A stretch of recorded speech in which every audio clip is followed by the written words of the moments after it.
따라할까요? 일곱째 인을 떼실 때에 일곱째 인을 떼실 때에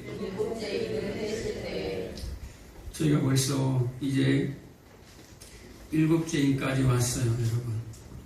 이 요한계시록에 세 가지 재앙이 있죠. 일곱째 인의 재앙이 있고, 일곱 나팔 재앙이 있고, 일곱 대접 재앙이 있습니다. 이게 다 따로 전혀 다른 게 아니에요. 계속 연결되어 있는 거다라는 것을 여러분 잊지 마시기 바랍니다. 그리고 7번이라는 것은 뭐라고 그랬습니까? 완전한 하나님의 심판이다라는 거예요. 딱 그것이 7번 일어나는 것이 아니라 7이라는 숫자를 들어서 7은 하나님의 수라 그랬죠. 안식의 수. 그래서 하나님의 안식으로 들어갈 때, 우리가 안식으로 들어갈 때에 어떤 일이 벌어집니까? 세상의 심판으로 들어가야 합니다. 그래서 심판이 없으면 절대 그 안식이 없습니다. 십자가가 없으면 절대 부활은 없습니다. 그 십자가의 죽음, 그 무덤을 지나가지 아니하면 부활의 영광을 경험할 수가 없어요. 세상에서도 그러잖아요. 세상에서도 그 성공하고 그 영광을 그 자리에 앉기 위해서 그 험난한 시간들을 고백하고 간증합니다. 그 무덤에, 그 십자가의 무덤을 지나가지 아니하면 절대 그 영광이 되지를 아니한다라는 거예요. 오늘 일곱째 인을 떼는데 뭐라고 얘기하죠? 일곱째 인을 뗍니다. 그런데 하늘이 반시간 동안 고요하더니 라고 얘기합니다. 일곱째 인을 떼면 이제 일곱째 인을 떼니까 뭐라고 얘기합니까? 일곱째 인을 뗄 때 일곱 나팔이 나와요. 일곱 나팔 재앙이 시작되는데 갑자기 고요합니다. 어디가? 하늘이. 1절 한번 읽어볼까요? 제가 한번 읽어드릴게요. 일곱째 인을 떼실 때에 하늘이 반시쯤 고요하더니 심판이 임하기 전에 고요합니다. 태풍 오기 전에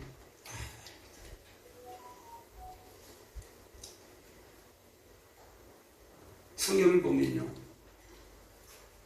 니느웨가 멸망할 때, 또 애굽이 멸망할 때 성경은 뭐라고 얘기하냐면 잠잠하다, 고요하다라고 얘기합니다. 시편 76편 6절, 7절, 8절 말씀을 보면요, 애굽의 병거와 말들이 깊은 물속으로 잠겼다라고 표현을 합니다. 그리고 그 하나님의 심판 앞에, 하나님의 분노 앞에 누가 설 수 있겠느냐라고 얘기합니다. 그러면서 온 땅이, 온 세상이 잠잠하더니 라고 얘기합니다. 심판이 임하면 어떤 일이 벌어집니까? 세상이 잠잠해져요. 고요해져요. 니느웨가 멸망할 때 나홈서 1장 6절에 보면 하나님 앞에서 온 땅이 잠잠하였더라 라고 얘기합니다. 하박국서도 마찬가지. 누가 그 앞에, 그 심판 앞에, 그 하나님의 분노 앞에 설 자가 있겠느냐? 설 자 있으면 한번 말해봐라라는 거예요. 계시록 6장 17절에 그러죠. 계시록 6장 17절에서도 6째 인까지 띄어져요. 6째 인에서 어떤 일이 벌어집니까? 해, 달, 별, 땅이 다 흔들려 버려요. 온데간도 없이 다 사라져 버립니다. 완전한 하나님의 심판이 임해 버립니다. 그런데 이런 하나님의 심판 앞에 누가, 어떤 인생이 설 자가 있겠는가라는 거예요. 아무도 못하는 거예요. 아무도. 그러면서 14만 4천을 얘기하는 거예요. 6째 인까지 인의 재앙을 얘기하면서 갑자기 14만 4천이 누굽니까? 이 땅의 지상에 싸우는 교회, 전투하는 교회를 말해요. 괜히 12지파를 얘기하는 게 아니에요. 한 지파 시키를 다 12,000명씩 나열해가지고 12지파라는 개념을 가지고 와요. 민수기에서 싸움에 나갈 만한 자를 계수한 거거든요. 이들은 누구다라는 거예요? 지상의 교회인 14만 4천을 얘기하면서 이 지상의 교회들은 이 인생과 역사 속에서는 뭐하는 교회다라는 거예요. 전투하는 교회다라는 거예요. 싸워야 하는 교회다라는 거예요. 어디까지? 그 나라 갈 때까지 싸워야 한다라는 거예요. 그걸 누구에게 허락했습니까? 저와 여러분에게, 교회에게 허락을 했다라는 거예요. 그러고 나서 뭘 보여주죠? 하늘의 천상의 교회를 보여줘요. 7장 중반부터 해서 또 하늘의 교회를 보여줍니다. 바로 이어서 14만 4천, 이들이 누군가? 이들이 하나님의 보좌과 어린 양 앞에서 구원하심을 찬양하는 수많은 무리다라는 거예요. 근데 이들이 어디서 나왔는가? 이는 큰 환란에서 나오는 자들이다라고 얘기합니다. 그리고 오늘 7째 인을 떼는데 하늘이 반 시간 동안 고요하더니 잠잠하더니, 이 잠잠하다는 말은요, 하나님의 큰 시간이 있어요. 그 시간에 반 시간 동안 잠잠하다라는 것은요, 하나님의 큰 시간은 뭐냐면 이 세상의 심판과 함께 우리의 인생들이 하나님 앞에 서서 찬양할, 영원한 찬양을 드릴 그때까지 그 시간의 반이다라는 거예요. 그런데 그 시간이 되기 전에 뭐 한다라는 것이 고요하다라는 거예요. 우리 아까 찬양 연습할 때 무슨 소리가 나죠? 잣소리들이 막 나요. 찬양 연습할 때는 아직 본 찬양이 들어가지 않았잖아요. 여러분들 오기 전에 일찍 와가지고 찬양 연습을 하거든요.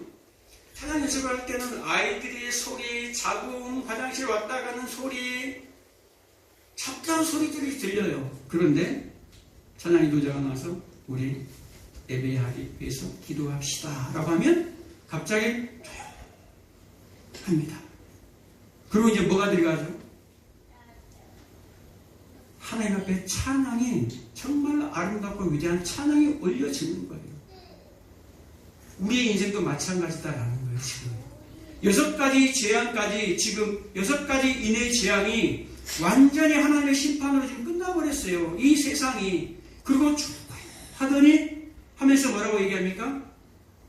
하나님을 향한 찬양의 소리가 들려지는 거예요. 마치 여러분들 영국 시작하기 전에, 영화 시작하기 전에, 여러분 정말 음악회 같은데 가끔 가다가 저기 음악회 하잖아요. 저기 애월마을에서 가끔 가다가, 우리는 볼 기회가 별로 없지만 아이들 음악회 할 때 한 번씩 딱 가면요, 음악회 시작하기 전에는 시끄러워요. 여기서 삑 저기서 삑삑 막 소리 나고요.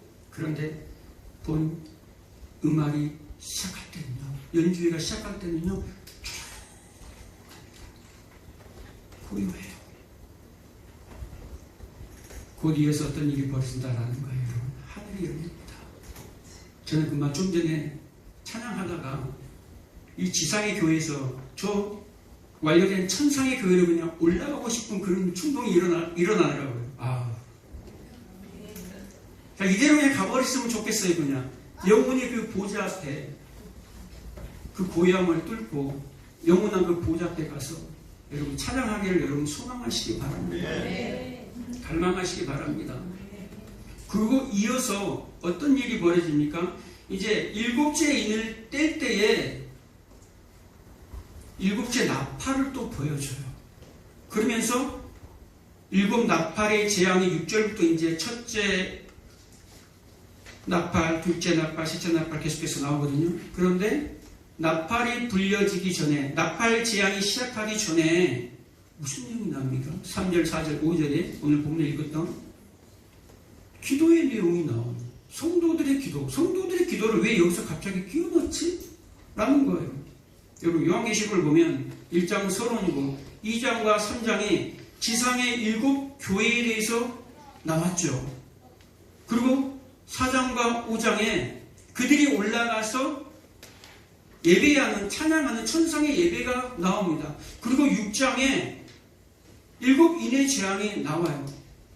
그리고 7장에 다시 지성의 교회가 하늘의 교회로 올라가서 찬양하는 모습이 나와요. 그리고 또 재앙 앞서서 어떤 일이 벌어집니까? 이 8장에 7 재앙이 일어나기 전에 아니 갑자기 성도들의 기도가 나오네요.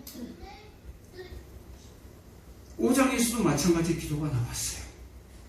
5장에서도 6장에 7 인의 재앙이 나오기 전에 성도들의 기도가 나와요. 그리고 여기에 7 나팔이 시작되기 전에 성도들의 기도가 나와요. 왜 성도들의 기도를 갑자기 재앙 전에 기록해 놓았을까? 라는 거예요. 여러분, 오늘 본문의 말씀에 뭐라고 나옵니까?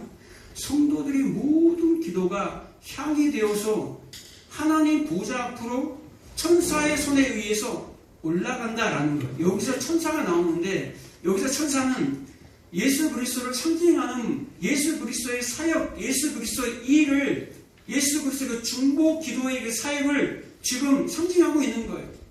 여러분이 기도하는데, 이 땅에서 기도하는데 그 천사의 손으로부터 보좌 앞으로 올라간다라는 거예요. 보좌 앞으로 올라가서 뭐라고 얘기합니까? 그게 향이 되고 하나님의 제단불에 그게 합해진다라는 거예요.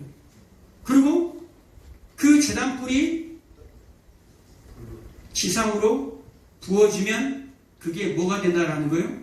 재앙이 된다라는 거예요. 7가지 재앙으로 일어난다라는 거예요. 그러니까 이 내용은 뭡니까? 성도들의 기도로 인하여 이 땅에 재앙이 선포됩니다. 이 땅에 7가지 재앙이 선포됩니다. 7가지 인내재앙, 7가지 나팔재앙, 7가지 대접재앙이 무엇으로 선포됩니까? 성도들의 기도로 말미암아 이 땅에 재앙이 임해요, 여러분. 괜히 기도했나? 이럴까요? 아니요. 여러분의 어떤 기도든지 있잖아요. 여러분들이 이 땅에 지금 말하고 있는 그 말소리까지 보좌 앞으로 올라간다라는 걸 여러분 알고 계신가요? 여러분, 악한 영이 내가 기도하는데 내가 기도가 잘 될 때만 쭉 올라가가지고 보좌 앞으로 올라가는 게 아니에요. 악한 영이 나의 기도를 막아버린다. 그게 아니라니까요, 여러분. 너무너무 잘못 배우고 이상한 걸 많이 듣다 보니까 내가 기도가 막 잘 될 때는 이 하늘 보좌가 열린 것 같아. 능력이 임하는 것 같아. 그런데 어떨 때는 기도할 때는 아무것도 안 보이고 답답하고 아무런 느낌도 안 나타나.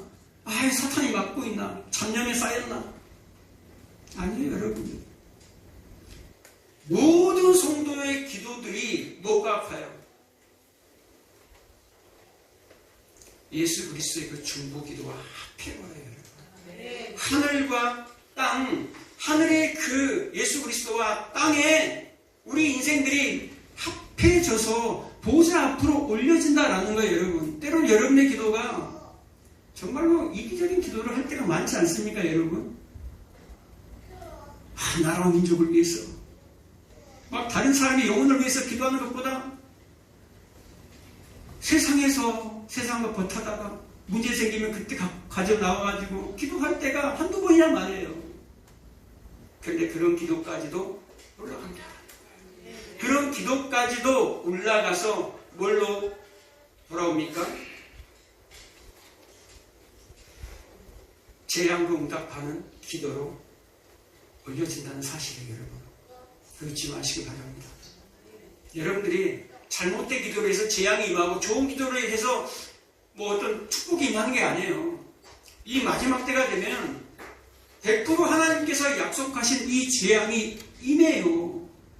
지금 이 모습과 3절, 4절, 5절에 나오는 이 모습과 똑같은 내용이 레위기 16장 12절 이하에 쭉 나와 있어요. 그 내용이 뭐냐면 대제사장이 속죄소 앞에 그 지성소 앞으로 들어가서 그 법궤 위 속죄소에다가 피를 7번 뿌리는 내용이에요.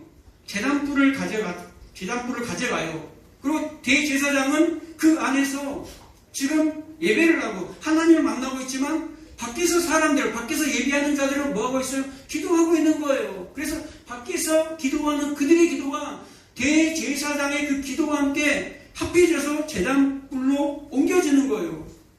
하나님 앞에. 그리고 7번 피를 뿌려요. 그런데 피를 어디다 뿌리죠? 대제사장이 속죄소의 법계 위 속죄소, 거기가 시은자 하나님의 은혜가 임하는 자리예요. 그런데 그 위에다가 피를 뿌린다라는 거예요. 왜 그 위에다가 피를 뿌립니까? 7번을 뿌려요. 7가지 재앙의 피의 재앙이 임한다라는 거예요. 그런데 세상은 이 피의 재앙이, 피 뿌림의 재앙이 임하면 그게 7개의 재앙이 되는 거예요. 재앙으로 임하는 거예요. 멸망으로 들어간다라는 거예요. 그런데 믿는 자들에게 피가 뿌려지면, 재앙이 임하면 어떤 일이 벌어진다라는 거예요? 완전한 구원으로 들어간다라는 얘기를 하는 거예요, 여러분. 세상은 재앙이 임하면 심판으로 들어가지만 똑같은 재앙을 우리도 경험해요. 우리도 그것을 받는다라는 거예요. 그런데 믿는 사람들은, 교회들은, 성도는 그 재앙으로 말미암아 회개한다라는 거예요. 그 시간이 회개의 시간이고 하나님 앞에 돌아오는 시간이 된다라는 거예요. 믿지 않는 사람들은 쌓아놓은 게 많으니까 이 세상을 추구하는 자들이기 때문에 세상에 내가 쌓아놓은 것이 박살나니까 그것을 가리려고 해요. 그것을 껴안으려고 해요. 마지막까지 하나님에 대해서 참남된 말을 하면서 그 속죄소 아래에 뭐가 있습니까? 그 법궤 안에 뭐가 있습니까? 왜 우리가 그 재앙을 받습니까? 왜 우리가 그 핏뿌림을 받습니까? 그 양의 피, 어린 양의 피로 가려져야만 우리가 삽니까? 그 법궤 안에 뭐가 있어요, 여러분? 인간의 그 불순종, 인간의 그 탐욕, 탐심, 우상숭배, 그 두들판이 있잖아요. 군송아지 앞에서 깨어진 두들판, 그리고 아론의 쌓아놓은 지팡이, 지도자 모세에게 하나님께 대적했던 그 인간의 우리의 모습, 제약들, 그리고 만나 항아리, 광야 40년 동안 수도 없이 불평하고 분노하고 불평했던 그 인간의 죄가 그 법궤 안에 그 지성소에 들어있다 이 말이에요. 지성소, 하나님이 임재하면 우리는 다 죽어요. 죽을 수밖에 없는 죄인이란 말이에요. 그런데 거기에 피가 뿌려져야 몇 번? 7번. 완전한 하나님의 심판이 임한다라는 거예요. 그러나 그 완전한 하나님의 심판 속에서, 그 완전한 하나님의 재앙 속에서도 누가 구원을 받아요? 우리 믿는 자들은 구원을 받는다라는 거예요.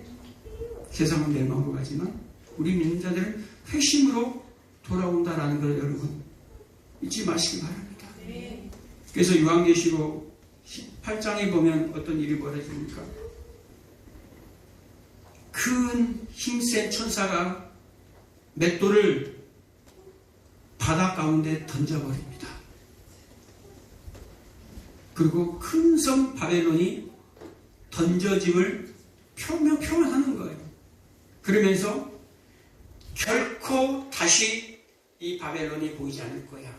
그리고 결코 다시 풍류하는 자들, 검고치는 자들, 신랑과 신부의 소리들, 수많은 빛들, 다 이 세상의 소리가 결코 다시 들리지 않을 거야 라고 얘기합니다. 몇 번이나 반복한 줄 아세요? 여러분 꼭 시간을 읽어보시기 바랍니다. 계시록 18장 22절 이하에 결코 다시, 결코 다시, 결코 다시, 결코 다시, 결코 다시, 결코 다시 6번을 얘기합니다. 그 짧은 구절에 6번을 결코 다시 이 세상에 가늠하며, 이 세상에 응당하며, 이 세상에 쾌락을 쫓는 그들의 소리가 다시는 들리지 않을 거야. 그리고 고요하더니, 잠잠하더니, 그러고 나서 바로 19장에 일 후에 찬송하는 소리가 됩니다. 할렐루야, 할렐루야. 두 번째 가로되 할렐루야. 24장로와 네 생물이 할렐루야 찬송하더라. 그래서 마지막 절에 모두가 다 하나님을 찬송하더라 라고 끝을 맺어요, 여러분.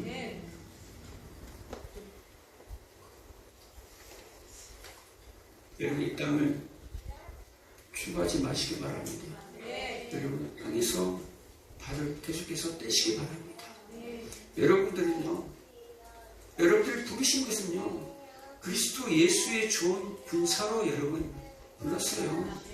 여러분, 지금 나팔들이 불러지죠. 나팔은 언제 불려지는지 아세요? 군사들을 모을 때, 군대를 모을 때 나팔이 불려져요.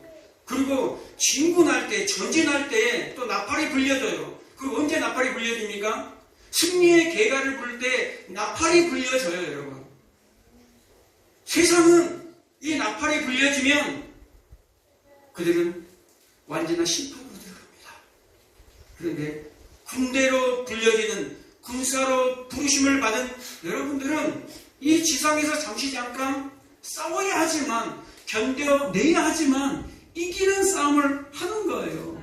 그 대장이 누구기 때문에? 예수 그리스도. 대장이 사탄이 아니에요.